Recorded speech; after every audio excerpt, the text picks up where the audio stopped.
واحدة من أجمل وأصدق الجمل التي قرأتها على الإطلاق تقول: يفوز ذوي النيات الطيبة في النهايات مهما تعددت خساراتهم.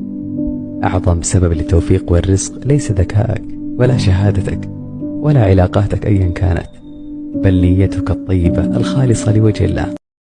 أسعد الله أوقاتكم بكل الخير. اليوم إن شاء الله رح نحضر وصفة السلق والعدس. هذه الوصفة وصفة فلسطينية بامتياز، بنحضرها على الأغلب أو دائما في فصل الشتاء. المقادير طبعا اقتصادية بالتأكيد، حتلاقوها مكتوبة على الشاشة مشان تقدروا بسهولة تاخدوا لها سكرين شوت.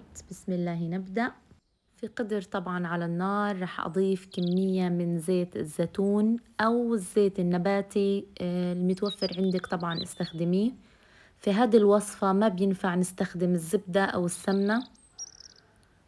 بعد هيك رح أبدأ بإضافة البصل والفلفل الحار. الفلفل الحار أكيد كمان اختياري على حسب الرغبة، بس من وجهة نظري بيعطي تيست طيب كتير لهذه الأكلة. مجرد إني أنا أقلب البصل والفلفل حبدأ بإضافة السلق مباشرة مثل ما أنتم شايفين عندكم على الشاشة. ما رح نقلب كتير أو ما رح نحاول نمزج ورق السلق بالبصل. كل ما رح أعمله إني أنا رح أغطي القدر أو الطنجرة وأتركها لمدة 10 دقايق لحتى طبعا تدبل أوراق السلق، مع ضرورة ملاحظة إنه المية اللي نزلت من السلق وقت السوى أو وقت فترة الطهي جافة تماما. طبعا هذه الأكلة من الأكلات العالية في القيمة الغذائية، لأنه وراء السلق بتحتوي على الحديد والنحاس، الكالسيوم، الفوسفور، الصوديوم، البوتاسيوم والمنغنيز. يعني باختصار هي عبارة عن قنبلة من المعادن الضرورية لبناء خلايا الجسم، بالإضافة إلى أنه العدس هو بديل جيد للحوم يعني البروتين. والعدس معروف أنه غني بالسيلينيوم والألياف المشبعة اللي بتساعد في ضبط مستويات السكر في الدم.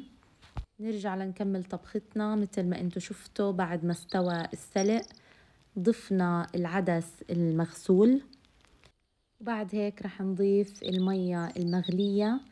طبعا رح نضيفها لحتى تغمر فقط السلق والعدس مثل ما رح تشوفوا الآن على الشاشة.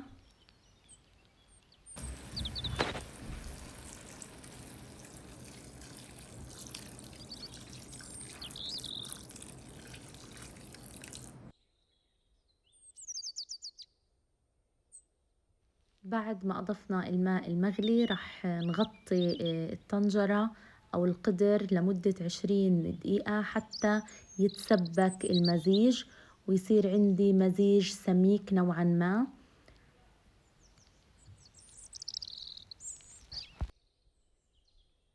للمقدار اللي أنا محضراه اليوم رح نحتاج لملعقة تومة مدقوقة.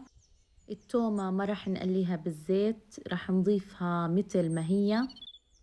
في حال قررنا نعملها مثل طشة الملوخية، يعني نقلي التوم بالزيت، فهذا رح يعطيني طعم شوية مختلف عن الطعم المتعارف عليه لهاي الأكلة. قبل ما يتسبك السلق والعدس رح أضيف معلقة كمون ومعلقة ملح ومعلقة التومة المدقوقة وشوية زيت زيتون، وأتركهم لكمان 10 دقايق لحتى يتسبكوا تماما. ومعنى كلمة يتسبكوا إنه المزيج يصير سميك نوعا ما بحيث نقدر نغمسه بالخبز.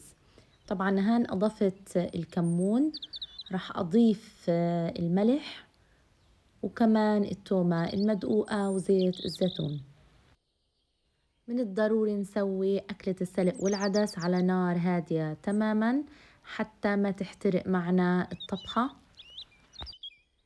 السلق والعدس من الأكلات المناسبة جدا للنباتيين اللي ما بياكلوا لحم، فالعدس بديل جيد للحوم لأنه غني بالبروتينات. الكوب الواحد من العدس بيعطينا تقريبا حوالي 18 جرام من البروتين. يعني باختصار وصفتنا لليوم اقتصادية سريعة مرتفعة القيمة الغذائية وبالتأكيد لذيذة. بتمنى إنكم تجربوها وتعطوني رأيكم فيها.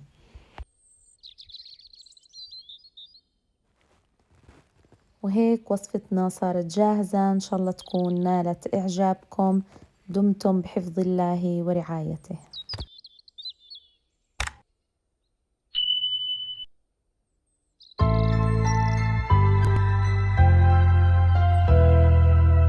شدوا بعضكم يا أهل فلسطين، شدوا بعضكم، ما ودعتكم رحلة فلسطين، ما ودعتكم.